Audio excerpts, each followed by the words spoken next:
algo pagar, pero no pueden ver todo lo que está sucediendo.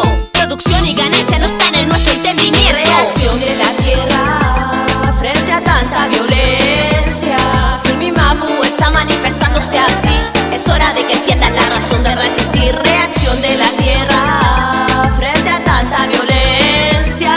Si mi Mapu está manifestándose así, es hora de que entiendan la razón de resistir. La grande potencia mundial es una responsable, contaminando crece su economía despreciable, destruyendo, ensuciando cada rincón del planeta con planes que atentan contra la existencia de bosques nativos, tropicales, glaciares, ríos, esteros, desiertos, montañas y los mares, elementos naturales, recursos que se agotan por países que en forma indiscriminada las explotan, como es Europa, China, Estados Unidos, principales responsables del efecto invernadero. La vida de la tierra cada momento se agota, cambio irreversible en el clima lo que provoca lluvia torrencial, inundaciones, huracanes, tormentas, sequías, heladas, grandes nevazones. Es tiempo que la gente tome conciencia, hermano.